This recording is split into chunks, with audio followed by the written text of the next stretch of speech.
नमस्कार, आप देख रहे हैं न्यूज फॉर नेशन और मैं हूं प्रियदर्शन।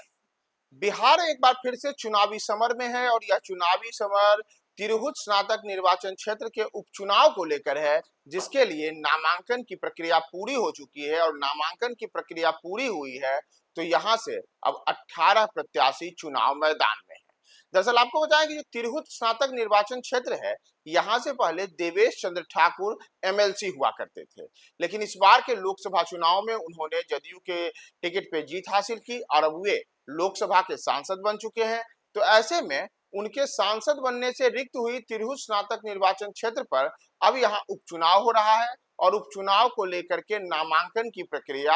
सोमवार यानी कि 18 नवंबर को पूरी हो चुकी है। तो नामांकन पूरी होने की प्रक्रिया पूरी होने के बाद अब 18 उम्मीदवारों ने इस चुनाव में अपना नामांकन किया है। तो अगर हम नामांकन करने वाले प्रमुख प्रत्याशियों के चेहरों पर गौर करें, कौन कौन से दल इस चुनाव में उतरे हैं और कौन कौन से निर्दलीय प्रत्याशी प्रमुख प्रत्याशियों के लिए बड़ी बाधा बन सकते हैं, तो उस पर अगर गौर किया जाए तो जदयू चाहती है कि वह अपनी इस सीट पर अपना कब्जा बरकरार रखे और इसके लिए इस बार नीतीश कुमार की पार्टी जदयू से अभिषेक झा को उम्मीदवार बनाया गया है। अभिषेक झा ने अपना नामांकन किया है और साथ ही साथ उनके नामांकन के दौरान एनडीए ने बड़ी ताकत के तौर पर अपने को दिखाने के लिए एक शक्ति प्रदर्शन भी किया था, लेकिन पीछे राष्ट्रीय जनता दल भी नहीं है और अभिषेक झा के मुकाबले राष्ट्रीय जनता दल ने यहां से गोपी किशन को उम्मीदवार बनाया है। गोपी किशन नामांकन कर चुके हैं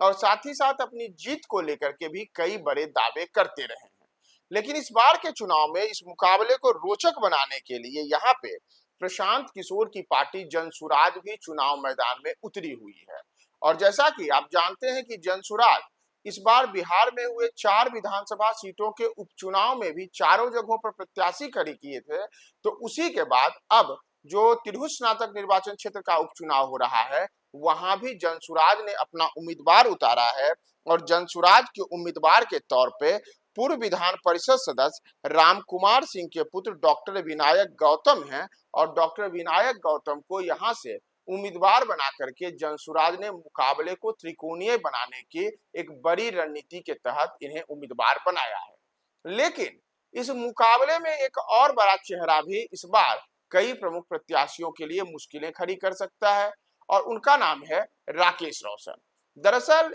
चिराग पासवान की पार्टी लोजपा रामविलास के नेता रहे राकेश रोशन लंबे अरसे से इस इलाके में सक्रिय हैं और अपने आप को एमएलसी चुनाव में उतारने को लेकर के उन्होंने पिछले कई वर्षों से यहाँ पे अपनी सक्रिय भूमिका में जनसंपर्क भी किया था।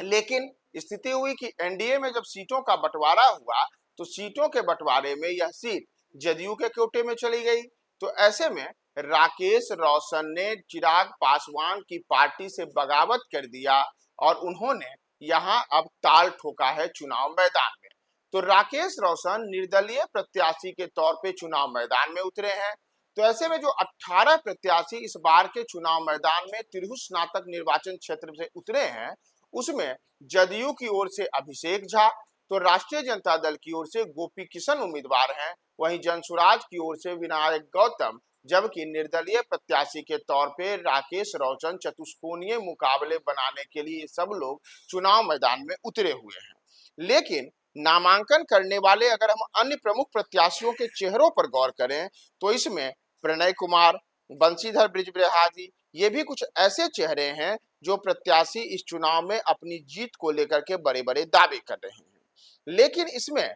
कई ऐसे नेता भी हैं जो जदयू और भारतीय जनता पार्टी के नेता हुआ करते थे, लेकिन अब उन्होंने अपने ही दलों से बगावत करके चुनाव मैदान में अपने ही दलों के प्रत्याशियों के खिलाफ ताल ठोक दिया। जैसे जदयू से बागे हुए अरविंद कुमार विभात इस बार के चुनाव में नामांकन किए हैं, तो वहीं भाजपा नेता रहे मनोज कुमार वत्स ने भी यहां से चुनाव मैदान में ताल ठोका है। इस चुनाव में 2 महिला प्रत्याशियों ने भी नामांकन किया है, जिसमें रिंकू कुमारी और संजना भारती ये दोनों उम्मीदवार हैं। तो वहीं तिरहुत स्नातक निर्वाचन क्षेत्र में एकमात्र मुस्लिम कैंडिडेट के तौर पे यहां से निर्दलीय प्रत्याशी के तौर पे एहतासमुल हसन रहमानी ने उम्मीदवार के तौर पे नामांकन किया है और वे तिरहुत स्नातक निर्वाचन